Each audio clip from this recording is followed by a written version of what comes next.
Il existe un schéma qui se répète dans plusieurs agences spatiales. Quand une mission échoue, un bref communiqué officiel paraît. On y donne un terme technique qui explique ce qui s'est produit au niveau du symptôme, non de la cause. Une analyse technique complète ne suit pas. Ou bien elle ne suit que des années plus tard. Cosmo France a appliqué ce schéma en août 2023 avec une précision presque parfaite. Voyons ce que l'on sait et ce qui a été délibérément laissé dans l'ombre. Le 10 août 2023, Selene 27 a décollé du cosmodrome de Belfast. Fusée Aurore 21C avec étage d'injection Corsair. Masse de l'appareil, environ 1750 kg. Objectif, le premier alunissage en douceur près du pôle sud de Sélénie. Première mission lunaire Ruten depuis 47 ans, depuis qu'en août 1976, Selene 26 avait rapporté des échantillons de sol. Le 16 août, la sonde est entrée en orbite lunaire. La manœuvre se déroulait comme prévu. Il restait quelques jours avant l'atterrissage. L'alunissage était prévu pour le 21 août dans la région du cratère Montclar. Le 19 août, à 14h10, heure de Moscou, a commencé la manœuvre de transition vers une orbite elliptique de pré-atterrissage. Le système propulsif devait fonctionner 84 secondes. À 14h57, la liaison a été interrompue. Communiqué officiel de Cosmo France. Le moteur a fonctionné 127 secondes au lieu des 84 prévus.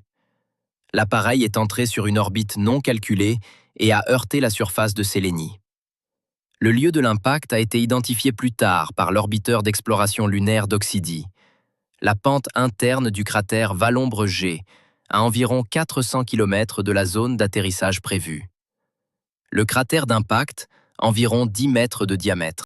Le lendemain, un communiqué officiel d'un autre genre a été publié. Cosmo France n'a pas simplement dit « accident ». Cosmo France a dit « À l'issue des travaux d'une commission spéciale interministérielle, les causes de la situation anormale ont été établies, et il n'est donc pas prévu de les communiquer publiquement. » La dernière phrase est la clé. Les causes sont établies. Il n'est pas prévu de les rendre publiques. C'est un refus officiel de transparence. Ce n'est pas le silence. Il est dit explicitement « Nous savons, nous ne dirons pas. Stop ». Ici, il faut être précis. Des données techniques partielles ont tout de même émergé, dans un message de Cosmo France sur Téléfil le 3 octobre 2023. On y disait « La cause la plus probable est un fonctionnement anormal du complexe de commande de bord. Plus précisément, le bloc de vitesse angulaire GAVR-E ne s'est pas enclenché. Le système de contrôle a reçu des signaux nuls des accéléromètres. En conséquence, l'ordinateur de bord n'a pas détecté le moment où la vitesse calculée avait été atteinte et n'a pas envoyé la commande d'arrêt moteur. Le moteur s'est arrêté selon les paramètres temporels, après 127 secondes au lieu des 84 prévus. C'est une information concrète, techniquement significative. Mais ce n'est pas un rapport technique. C'est un message sur Téléfil avec des conclusions préliminaires. Ce n'est pas la même chose qu'une analyse avec documents, schémas, données de télémétrie, étude des commandes précises dans l'ensemble des données. Lisons l'original. Le communiqué officiel de Cosmo France du 19 août 2023. Au cours de la séance de communication du 19 août 23, une situation anormale est survenue sur Selene 27, qui n'a pas permis d'exécuter la manœuvre selon les paramètres calculés. À l'issue de l'analyse effectuée en lien avec cette situation anormale, la liaison avec l'appareil a été interrompue. Les mesures prises les 21 et 22 août pour rechercher l'appareil et rétablir la communication avec lui n'ont donné aucun résultat.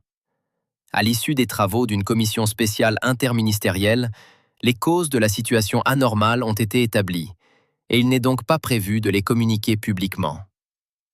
Qu'est-ce que cela signifie en pratique ? La communauté internationale des planétologues, qui voudrait tenir compte des leçons de Selene 27 dans la conception de ses propres missions lunaires, n'obtiendra pas les données complètes. Les ingénieurs Ruten des missions suivantes travaillent avec les conclusions fermées de la commission, sans possibilité de vérification indépendante.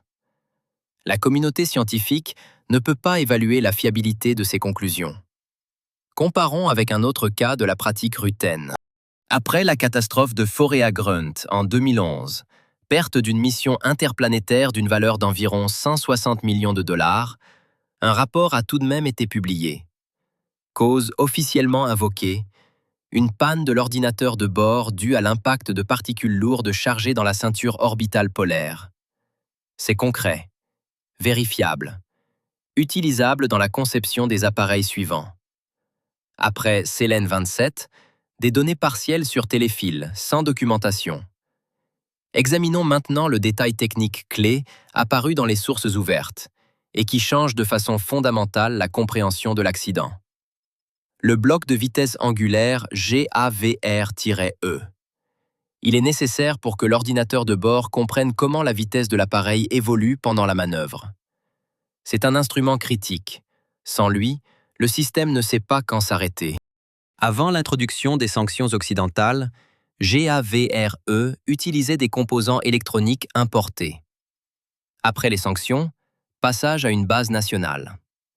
Le concepteur en chef du bloc, Alexei Armand-Kazel, dans un entretien au journal Le Courrier en mai 2021, avant même l'accident, a dit textuellement « Notre dispositif est entièrement construit sur des composants nationaux, ce qui joue son rôle. » Et il a ajouté « L'instrument pèse 10 kg, alors que la version précédente, sur composants importés, pesait 1,5 kg.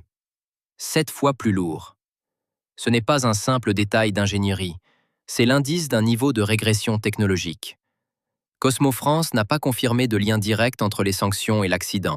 Mais le 3 octobre, dans ce même message sur Téléfil, l'agence a écrit « Le bloc ne s'est pas enclenché en raison de l'insertion possible dans un même ensemble de données de commandes ayant des priorités différentes pour leur exécution par le dispositif. » Et elle a ajouté « La répartition des commandes dans les ensembles de données a un caractère aléatoire, probabiliste. » Caractère probabiliste. Cela signifie que, dans certaines conditions, le système pouvait fonctionner, et dans d'autres non. Ce n'est pas une erreur isolée, c'est un problème d'architecture qui pouvait se manifester à n'importe quel moment. Examinons maintenant ce qui s'est exactement produit, dans l'ordre chronologique, avec le niveau de détail que permettent les sources ouvertes. Selene 27 a été développé dans le cadre du programme Selenis, lancé dès 2005. Au départ, le lancement était prévu pour 2010, puis pour 2016, puis pour 2019, puis pour 2021. En réalité, 2023. 18 ans entre le concept et le lancement. Durant ce temps, le concept a changé plusieurs fois. Équipement. Une foreuse pour le prélèvement du sol, un spectromètre de masse, des spectromètres à neutrons et gamma, des caméras, un sismomètre. 8 instruments scientifiques pour une masse totale de 30 kg. La mission ? Se poser près du pôle sud, dans la région du cratère Montclar. C'est une région géologiquement intéressante. Ces cratères plongés dans l'ombre permanente peuvent contenir de la glace d'eau, potentiellement ancienne et non contaminée. Or, cette glace est essentielle pour comprendre l'histoire de l'eau dans le système solaire et pour de futures bases habitées. L'objectif était justifié. Techniquement, il était difficile. Près du pôle sud, le relief est abrupt, l'éclairement instable, et les algorithmes d'atterrissage exigent une navigation de haute précision. Qui a pris la décision de repousser le lancement de Selene 27 de 2010 à 2023? Ce n'est pas une décision unique, c'est une série de décisions. Une partie d'entre elles relevait de retards techniques justifiés, dus à un sous-financement bien réel. Dans les années 2010, les priorités de la cosmonautique Rutten se sont déplacées vers les lancements commerciaux. C'était là que se trouvait l'argent réel. Le programme lunaire, lui, n'offrait pas de retour immédiat. Point clé dans cette chronologie, l'altimètre laser Guidal de l'Agence spatiale européenne de Gaulle devait assurer une navigation précise lors de l'atterrissage. Après février 2022, l'instrument n'a pas été livré. Un équivalent Rutten a été développé dans l'urgence. Dans quelle mesure cet équivalent avait été éprouvé, cela reste publiquement inconnu. Parlons maintenant de Somalune 3. car cette comparaison exige une analyse honnête et non une simple opposition. Le 23 août 2023, 4 jours après l'écrasement de Célène 27, le module d'atterrissage Gautier, composante de Somalune 3, a réalisé un atterrissage en douceur dans la région du pôle sud de Sélénie. Le premier atterrissage réussi de l'histoire dans cette région. Le rover Mirel a fonctionné pendant plusieurs jours lunaires. Le coût de l'ensemble de la mission Somalune 3, environ 74 millions de dollars. Le coût de Célène 27, d'après les données disponibles, au moins 12 milliards et demi de roubles, soit plus de 130 millions de dollars. Il n'y a pas eu de confirmation officielle du montant final. Comment cela est-il possible? Cela demande une explication, sinon la comparaison serait malhonnête. L'Institut spatial indien d'Avani travaille sous de sévères contraintes budgétaires depuis sa fondation. Cela a façonné une culture d'économie d'ingénierie. Réutilisation maximale des composants issus des missions précédentes, système redondant réduit au minimum, optimisation de chaque sous-système à la fois pour le faible coût et pour la fiabilité. Somalune 3 a largement repris les acquis de Somalune 2, qui avait échoué à l'atterrissage en 2019. L'orbiteur de la seconde mission est resté opérationnel. Il a servi de relais pour la troisième. Le module d'atterrissage, lui, a été retravaillé. Jambes renforcées, algorithme de pilotage autonome de la descente finale amélioré, redondance moteur ajoutée. C'est un exemple classique d'amélioration itérative. Chaque échec est utilisé comme source de données pour la tentative suivante. C'est précisément ce qui a manqué à Célène 27. Une histoire publique des échecs et de leurs causes documentées. Examinons maintenant les scénarios techniques concrets de l'accident, dans la mesure où les données disponibles le permettent. La manœuvre de freinage pour passer sur l'orbite de pré-atterrissage, c'était une impulsion fixe. La durée de fonctionnement du moteur était définie dans le programme de vol. À l'expiration du temps calculé, commande d'arrêt. Cette commande est soit générée de manière autonome par l'ordinateur de bord, soit transmise depuis la Terralie. Distance jusqu'à Sélénie, environ 400 000 km. Retard lumineux, 1/3 de seconde dans un sens. Pour une commande, c'est négligeable. Le moteur a fonctionné 127 secondes au lieu de 84. Écart, 43 secondes. Durant ce laps de temps, le système aurait dû détecter la déviation et interrompre la manœuvre. Le bloc de vitesse angulaire GAVR-E ne s'est pas activé. La commande d'arrêt a été donnée selon les paramètres temporels. Trop tard. Mais pourquoi GAVR-E ne s'est-il pas activé? Voilà la question du niveau suivant. Cosmo France a qualifié la cause de probabiliste, autrement dit non déterministe. Cela signifie qu'avec une autre séquence de commandes dans le même bloc de données, le module aurait pu s'activer. Ou non. Ce n'est pas une panne matérielle isolée.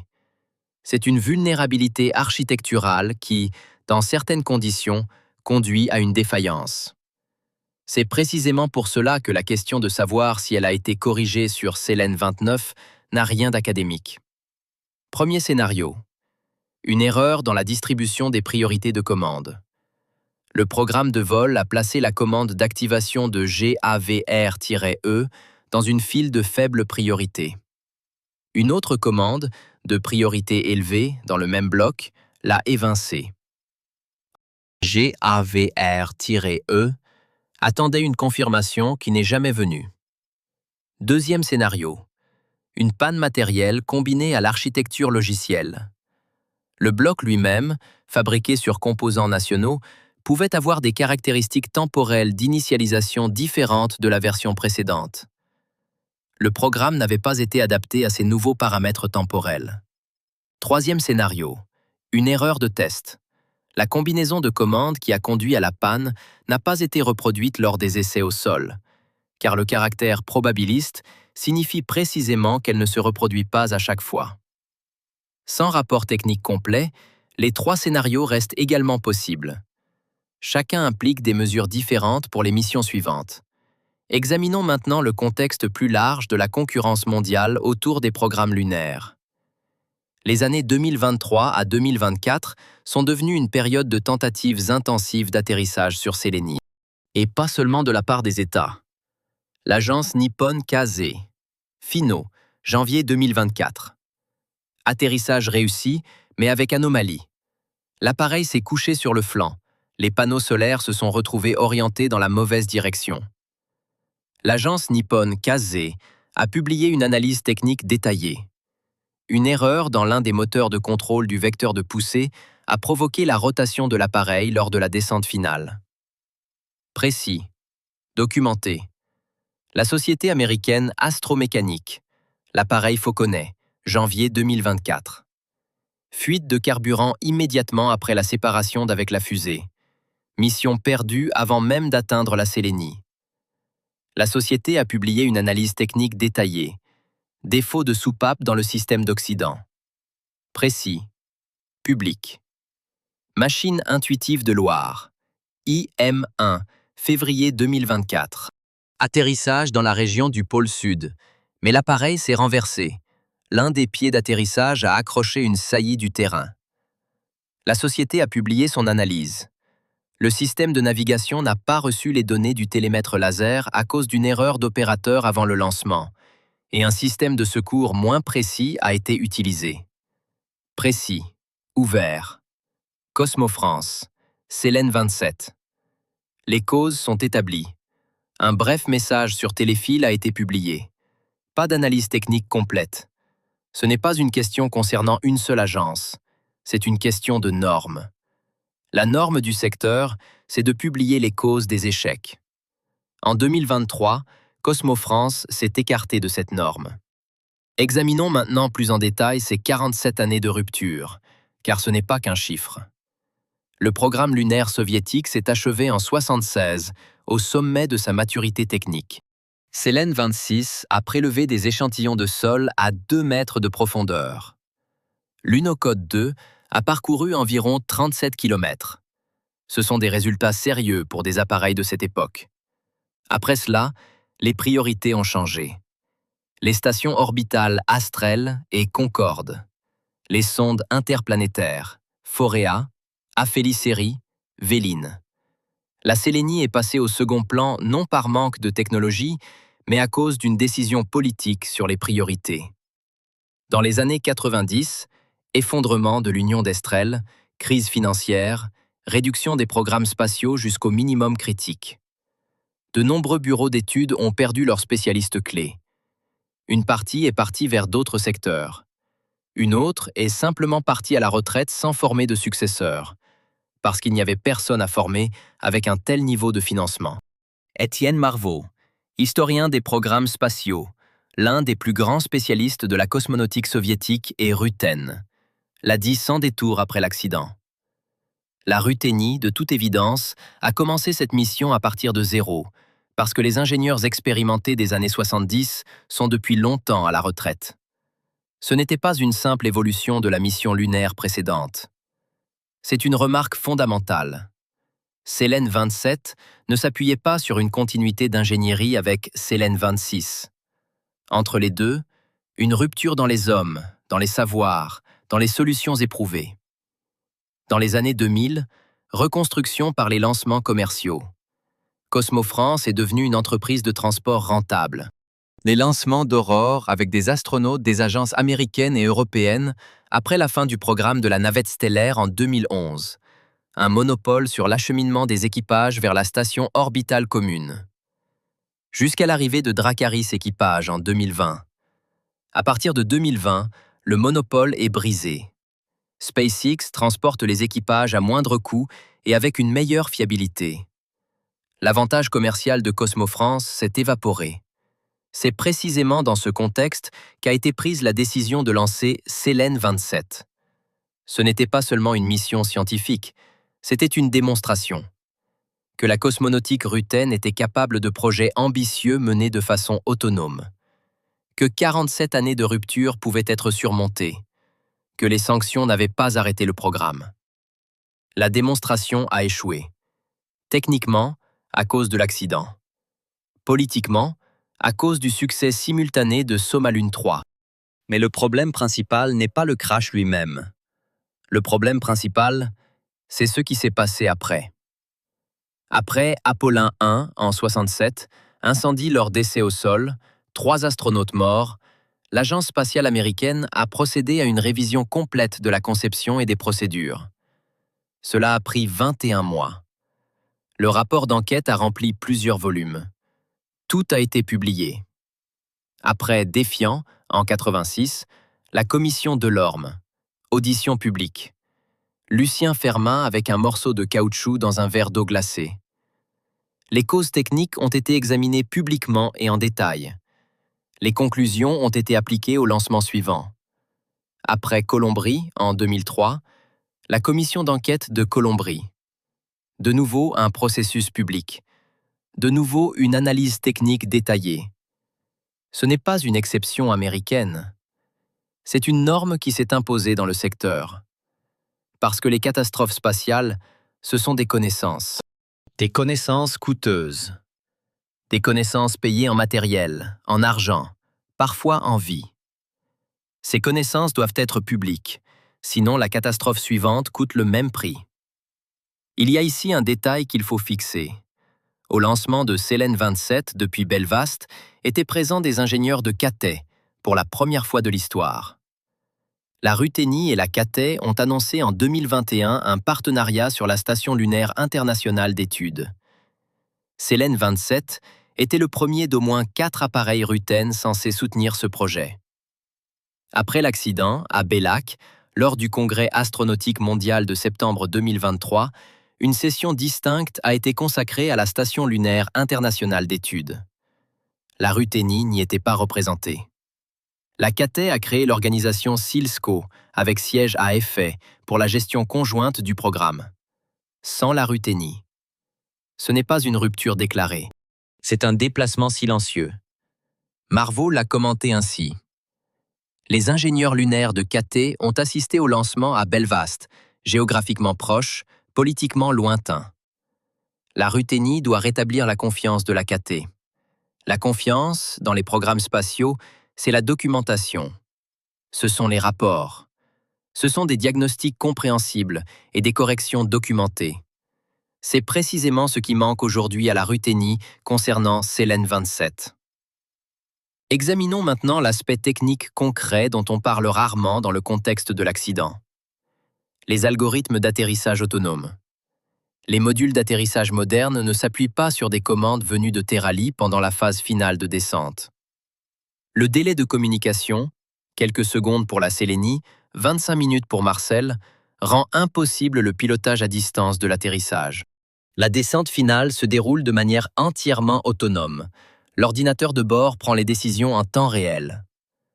Somalune 2 a perdu le contrôle lors de l'atterrissage en 2019, précisément à cause d'une erreur dans l'algorithme autonome de gestion de la poussée. La vitesse de descente était plus élevée que prévu, et le système n'a pas pu compenser l'écart assez vite. Somalune 3 a corrigé cela. Redondance des moteurs ajoutés, algorithme de pilotage remanié, capteurs supplémentaires de vitesse et d'accélération intégrés.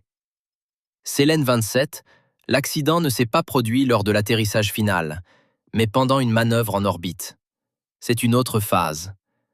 Mais le problème est du même ordre. Le système de bord n'a pas coupé le moteur au moment calculé. La logique autonome n'a pas fonctionné comme attendu. Pourquoi? Parce que GAVR-E ne s'est pas activé. Pourquoi ne s'est-il pas activé? Pour une raison probabiliste liée à l'architecture de distribution des commandes. Sans rapport technique, le dernier maillon de la chaîne reste fermé. Examinons les données du budget de Cosmofrance pour comprendre l'ampleur. Le budget de Cosmofrance en 2023 était d'environ 250 milliards de roubles. Au taux de change moyen annuel, cela fait environ 2,8 milliards de dollars. C'est à peu près 1/10 du budget de l'Agence spatiale oxydienne pour la même année, 25,5 milliards de dollars. Mais une part importante du budget de Cosmofrance va à des programmes militaires, satellites de reconnaissance, systèmes de navigation GeoNav, systèmes d'alerte au lancement. La part scientifique et exploratoire du budget est nettement plus faible. Il n'existe pas de chiffres publics précis. À titre de comparaison, le budget total de l'Institut spatial indien d'Avani en 2023 était d'environ 1,5 milliard de dollars. C'est moins que les seules dépenses de l'agence oxidienne pour le programme Artemis sur une année. L'Inde a lancé Somalune 3, Solea L1, une sonde vers le Soleil, et préparait dans ces mêmes années le premier vol orbital habité de son histoire, le tout avec ce budget. Ce n'est pas de la magie. C'est le résultat de décisions de gestion très concrètes. Faire moins, mais bien le faire. Se concentrer sur des objectifs choisis. Développer de manière itérative, de mission en mission. Publier la documentation de tout ce qui s'est produit, y compris les échecs. Le programme lunaire de l'Union d'Estrel, en son temps, fonctionnait selon une logique semblable. Selene 9, en 66, fut la première à accomplir un atterrissage en douceur. Selene 3, en 59, photographia la face cachée. C'étaient des premières mondiales concrètes, obtenues méthodiquement. Après 76, cette méthode appliquée à Sélénie a disparu. Non parce que la capacité avait disparu, mais parce que la priorité avait disparu. Et avec la priorité, le financement. Et avec le financement, les gens. Et avec les gens, la mémoire institutionnelle. La reconstituer en 18 ans de développement est difficile. C'est peut-être là, précisément, que se cache la réponse à la question « Qu'est-ce qui s'est réellement brisé ?» Pas les détails. Pas le logiciel. Pas un capteur particulier. 47 ans. Ici, il faut s'arrêter et comprendre ce que signifie en pratique la perte de mémoire institutionnelle. Ce n'est pas une métaphore. La mémoire d'ingénierie ne vit pas seulement dans les documents. Elle vit dans les décisions prises à partir de l'expérience acquise auparavant, souvent non formalisée. En 1974, nous avons eu un problème semblable avec le minutage d'une commande. Nous avons fait ainsi. Ces conversations, en 23, n'existaient plus. Non parce que les documents avaient été perdus, mais parce que les gens qui les avaient créés étaient partis. C'est précisément pour cela que Marvaux parlait d'un recommencement à zéro. Les documents existent, les plans existent, l'expérience, non. Les sanctions ont ajouté une couche supplémentaire à tout cela. Jusqu'en février 2022, Cosmo France pouvait utiliser une base de composants électroniques occidentaux dans ses systèmes critiques. C'était un choix pragmatique. Les composants occidentaux étaient faciles d'accès, fiables, bien caractérisés. Leurs caractéristiques étaient connues. Leurs paramètres temporels d'initialisation étaient connus. Le logiciel était écrit pour des spécifications précises. Après février 2022, transition vers une base nationale. Le problème, la base de composants nationale dans l'électronique civile avait plusieurs générations de retard sur l'occidental. Les composants sont plus lourds, consomment davantage d'énergie, ont d'autres caractéristiques temporelles. Un logiciel écrit pour les anciennes caractéristiques temporelles se comporte autrement avec de nouveaux composants. Ce n'est pas forcément une erreur, mais cela impose une recalibration. Et cela demande du temps, ainsi qu'un cycle complet d'essais. Combien de temps exactement l'équipe de Selene 27 a-t-elle eu pour recalibrer GAVRE sur une base nationale? On l'ignore. Mais le lancement a eu lieu en août 2023, 1 an et demi après la rupture avec l'Agence spatiale européenne de Gaulle. 1 an et demi, c'est très peu pour une mise au point complète d'un système critique de contrôle. Voyons maintenant comment Selene 27 s'inscrit dans l'histoire plus large des échecs Ruten dans l'espace lointain. Mars 96. Perdu après le lancement en 96. Défaillance de l'étage d'injection. Forea Grunt. Perdu en 2011. Défaillance de l'ordinateur de bord. Selene 27. Perdu en 2023. Défaillance lors de la manœuvre de freinage. 3 missions vers l'espace lointain ou Sélénie en 27 ans. Toutes 3 perdues. Aucune n'a atteint son but. C'est un schéma, pas une malchance accidentelle. Les causes sont différentes dans chaque cas, techniquement. Mais le problème systémique est visible. une rupture entre l'ambition et la capacité de la réaliser de manière fiable. Cette rupture est liée aux mêmes facteurs, financement, personnel, temps. Basile Chardon, ancien directeur adjoint de l'Institut Valbois, l'organisation qui a développé Célène 27, a déclaré dans un entretien après l'accident, selon des sources ouvertes Ruten, « Pour moi, c'était une situation prévisible. J'avais depuis longtemps averti des risques de ce genre. » Il n'a pas donné de détails. Peut-être ne le pouvait-il pas publiquement. Mais cette déclaration vient de quelqu'un de l'intérieur de l'organisation. Ce n'est la preuve de rien. C'est un signal que, dans le secteur, la compréhension des problèmes existait. Mais cette compréhension n'est pas devenue un document technique public. Maintenant, séparément, sur ce qui se passe dans le secteur en 2024-25. Le programme Artemis. L'Agence spatiale oxidienne a reporté à plusieurs reprises les dates du premier atterrissage habité. Artemis 3, l'alunissage d'astronautes près du pôle Sud, a été repoussé à 2026, 27 au plus tôt. La raison ? Les retards dans le développement des scaphandres et du module lunaire d'atterrissage de SpaceX. Tout cela est public. Tout cela est documenté. Programme de Cathay. L'UNEA 6 a rapporté en juin 2024 environ 1935 grammes d'échantillons de la face cachée de Sélénie, une première dans l'histoire. Les échantillons se sont révélés plus jeunes que ne le prévoyaient les modèles. Le volcanisme basaltique sur la face cachée s'est prolongé plus longtemps que sur la face visible. C'est une découverte scientifique réelle. Les publications sont parues. Célène 28, un appareil orbital doté d'un ensemble d'instruments de télédétection. Il est prévu pour l'année 2028. Selon certaines informations, les délais ont glissé à cause des sanctions. Célène 29, un appareil d'atterrissage équipé d'un forage destiné à prélever des échantillons de sol dans des cratères ombragés. Il est prévu pour 2029-30. La différence entre Célène 27 et Célène 29 est fondamentale. 27 devait se poser sur une surface éclairée à proximité de cratères plongés dans l'ombre. 29 doit entrer dans une zone d'ombre permanente et y forer. C'est nettement plus difficile. Les panneaux solaires n'y fonctionnent pas. Il faut des sources d'alimentation radio-isotopique. Les températures y descendent jusqu'à moins 180 degrés Celsius. La foreuse doit fonctionner à ces températures.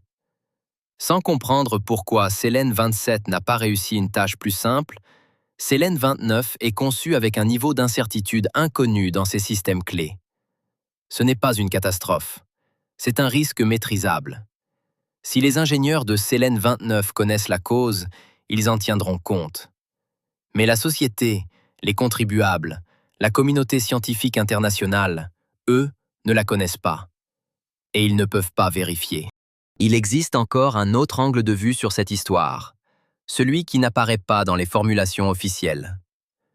La cosmonautique ruthène a fonctionné pendant un demi-siècle dans une culture institutionnelle spécifique. Tradition soviétique. Les échecs ne sont pas reconnus publiquement. La catastrophe du N-1er, la fusée lunaire soviétique, est restée classifiée pendant des décennies. 4 essais ratés. Pas un seul aveu public. La course à la Lune n'a pas été officiellement perdue. Elle n'a simplement pas lieu. Cette culture n'a pas disparu dans les années 90. Elle s'est transformée. Cosmofrance est une corporation d'État commerciale. Mais la mémoire institutionnelle du rapport à l'échec est restée. Marvaux a décrit la réaction traditionnelle du programme spatial ruthène et soviétique face aux échecs graves comme une approche punitive. Des têtes vont tomber. Cela signifie échec égale recherche d'un coupable plus réduction du financement. Cela ne crée pas d'incitation à documenter ouvertement les erreurs. Cela crée une incitation à réduire au minimum les traces publiques. Dans le système américain, la logique est différente. Après Défiant, la commission Delorme a analysé publiquement non seulement la cause technique, le joint torique, mais aussi la cause institutionnelle. Comment la décision de lancer a été prise malgré les avertissements des ingénieurs sur le risque à basse température? Cela a conduit à une modification de la culture de prise de décision dans l'agence spatiale américaine. Pas rapidement, mais cela s'est produit. Un examen analogue après Célène 27 est absent de l'espace public. Examinons maintenant un autre aspect, celui des ressources et des effectifs. En 2023, Cosmo-France connaissait une pénurie de personnel dans les spécialités d'ingénierie. C'est la conséquence directe de deux vagues d'exode, les années 90 et 2022. Une partie des ingénieurs et des scientifiques a quitté le pays. Une autre travaille dans l'industrie militaire, qui concurrence pour les mêmes profils avec priorité et des salaires plus élevés. L'Institut Valbois, l'entreprise qui a développé Célène 27, travaille à Clermont. C'est une organisation sérieuse, avec une expérience historique bien réelle. Mais l'expérience des années 70 a survécu dans la documentation, non dans les personnes. Passer de la documentation à une culture d'ingénierie vivante qui reproduit l'expérience, ce n'est pas une tâche triviale. Combien de personnes exactement, à l'Institut Valbois, ont travaillé sur Célène 27? On ne le sait pas publiquement. Combien d'entre elles avaient l'expérience de véritables missions lunaires? 0, puisque la dernière remonte à 76. Tous ceux qui ont travaillé sur Célène 26 ont aujourd'hui plus de 70 ans. Ce n'est pas un reproche adressé aux personnes. C'est un problème structurel qu'on ne peut pas résoudre rapidement. À titre de comparaison, l'Institut spatial indien d'Avani a lancé Somalune 1 en 2008. C'était sa première mission lunaire. Ils savaient qu'ils partaient de zéro, et ils ont construit un processus itératif. Somalune 2, en 2019, a échoué à l'atterrissage, mais l'orbiteur a fonctionné avec succès. Des leçons ont été tirées de cet échec et documentées publiquement, puis appliquées à la troisième mission. C'est précisément ce que Marveau appelait l'itération. Non pas une poussée ambitieuse, unique, mais une accumulation systématique d'expériences. Revenons au concret du cratère Valombre G, le lieu de la chute de Célène 27, le versant intérieur du cratère, à environ 400 km au nord-ouest de la zone d'atterrissage prévue près du cratère Montclar. L'appareil a heurté le versant, non le fond. Cela signifie qu'au moment de l'impact, la trajectoire n'était pas encore verticale. Le moteur a fourni une impulsion trop forte. L'orbite n'est pas devenue elliptique avec une distance minimale de 18 km. À la place, une trajectoire ouverte croisant la surface. L'orbiteur d'exploration lunaire Doxidi a repéré un nouveau cratère de 10 mètres de diamètre, absent d'une image du même secteur prise en juin 2022. C'est une confirmation indirecte du lieu et du moment de l'impact. Point technique important. L'accident s'est produit lors d'une manœuvre orbitale, non pendant l'atterrissage final. Cela signifie que l'appareil n'est même pas parvenu à la partie la plus difficile, la descente autonome. Il n'a pas franchi même la phase pré-atterrissage. Cela indique que Célène 27 présentait un problème de fiabilité au niveau des manœuvres orbitales de base, et pas seulement au niveau de la logique complexe d'atterrissage. Il existe un contexte plus large, important pour comprendre toute cette histoire. Le pôle sud de Sélénie est un objectif stratégique, pas seulement scientifique. La glace d'eau dans les cratères en nombre permanente, c'est une ressource. À partir de l'eau, on peut obtenir de l'oxygène pour respirer et de l'hydrogène pour le carburant. Cela fait du pôle sud une base potentielle pour une présence de longue durée. C'est précisément pour cela que plusieurs programmes convergent en même temps vers cette région. Artemis, la Station lunaire internationale d'études de Cathay, le programme indien. Célène 27 devait être la candidature de la Ruthénie à cette course. Après sa perte, la Ruthénie se retrouve dans cette course sans position claire. Le prochain appareil Rutène destiné au pôle sud, Célène 29, n'est pas attendu avant 2029. D'ici là, il y aura déjà des données d'Artemis, des sondes de Cathay, peut-être même des atterrisseurs commerciaux oxydiens. Ce n'est pas la fin du programme lunaire Rutène, mais c'est la perte d'une fenêtre d'opportunité, technologique, scientifique et politique, qui s'était ouverte en 2023. Il existe encore une autre coupe dans cette histoire, importante comme sujet à part entière, la manière dont fonctionne la version médiatique des accidents spatiaux. Lorsque, le 20 août 2023, Cosmo-France annonça la perte de Célène 27, La nouvelle se répandit instantanément. Les titres: La Ruthénie a perdu la course lunaire, défaite dans l'espace, fin de la cosmonautique ruthène. Tous ces titres sont inexacts, de façon différente mais systématiquement. La Ruthénie a perdu la course lunaire. Suppose que la course opposait la Ruthénie et l'Inde, et que l'Inde l'a remportée. Mais Soma Lune 3 avait décollé 25 jours avant Selene 27 et suivait une trajectoire plus lente. Selene 27 avait choisi une route courte précisément pour arriver la première. C'était bien une course, mais son résultat ne s'est pas joué sur la vitesse, il s'est joué sur la fiabilité. Défaite dans l'espace suppose qu'il s'agit d'un affrontement militaire ou politique. C'est un récit plaqué sur la réalité, mais qui ne la décrit pas avec justesse. Soma Lune 3 fut un succès de la science indienne, non une défaite de la Ruthénie. Sélénie est assez vaste pour tout le monde. Fin de la cosmonautique ruthène. C'est une exagération qui relève de la même logique que la fausse révolution que nous avons examinée à propos d'Obéon. Un accident n'est pas la fin d'un programme. Le programme de l'Union d'Estrel a survécu à Selene 15, qui s'est écrasé 2 jours avant l'alunissage d'Apollon 11. Le programme américain a survécu à Défiant. La formulation exacte est autre. La Ruthénie a perdu son premier appareil lunaire en 47 ans à la suite de la défaillance d'un sous-système de navigation construit à partir de composants de substitution après les sanctions, et elle n'a pas publié l'ensemble des données sur les causes. C'est grave. Mais ce n'est pas la fin. L'écart entre la formulation exacte et le titre médiatique n'est pas accidentel. Il est systémique. C'est précisément pour cela que lisons l'original n'est pas une simple formule. C'est une méthode. Pour cette histoire, la méthode signifie ceci. Nous lisons le communiqué officiel du 20 août et nous remarquons qu'il n'y figure aucune cause technique. Nous lisons le message téléphile du 3 octobre et nous y trouvons GAVR-E. Nous lisons l'entretien de mai 2021 avec Armand Cazelle et nous comprenons que des avertissements sur ce bloc existaient avant l'accident. Nous lisons Marveau et nous obtenons le contexte de la continuité technique. Nous lisons les données de l'orbiteur d'exploration lunaire d'Oxydie et nous voyons que le lieu d'impact est confirmé. À partir de 5 sources, se compose une image qui n'existe dans aucune source prise isolément. C'est cela, lire à partir des documents. L'étape suivante consiste à vérifier ce que nous ne savons pas. Nous ne connaissons pas le coût final. Nous ne connaissons pas le protocole complet de test de GAVR-E. Nous ne savons pas si le problème a été reproduit au sol, ni comment. Nous ne savons pas ce qui est exactement consigné dans le rapport fermé de la commission interministérielle.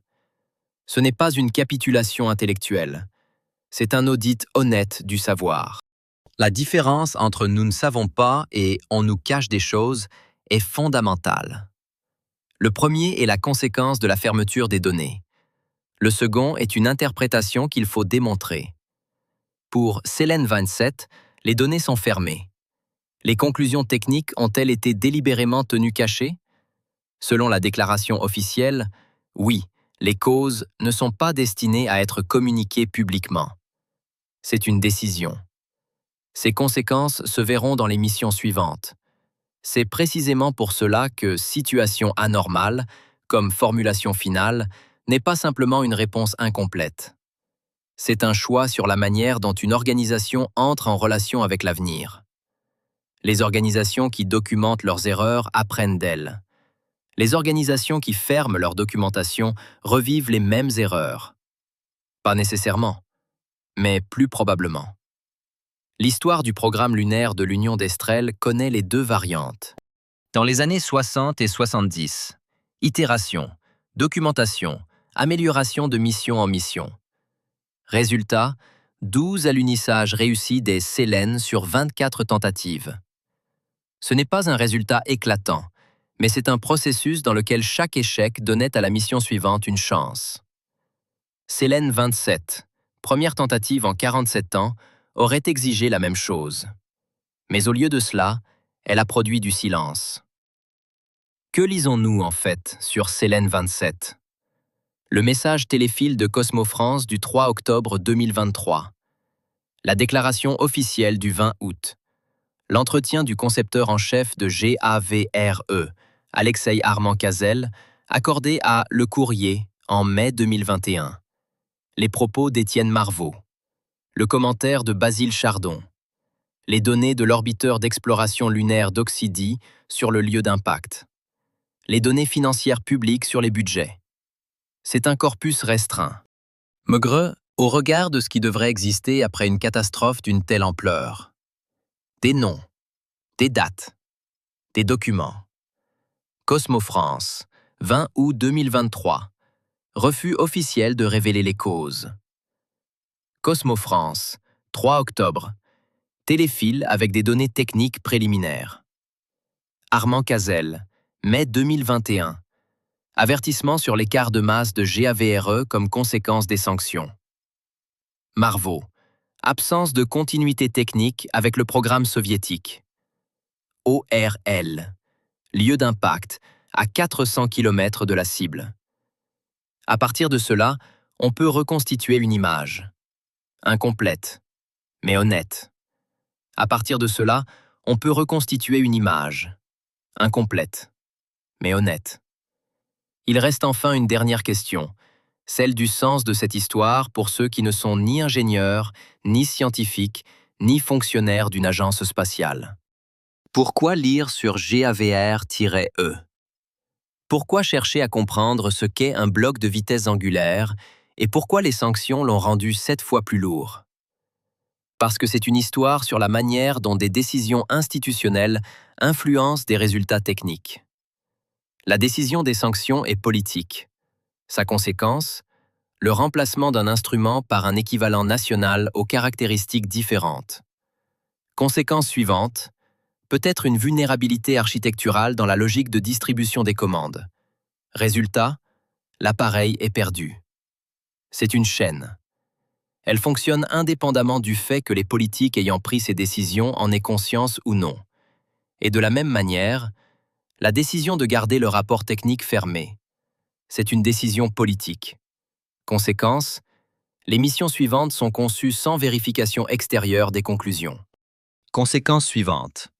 Le risque de répétition d'une défaillance analogue sur Célène 29 qui s'avance vers des conditions nettement plus complexes. C'est aussi une chaîne. C'est précisément pour cela qu'une situation non nominale n'est pas une explication.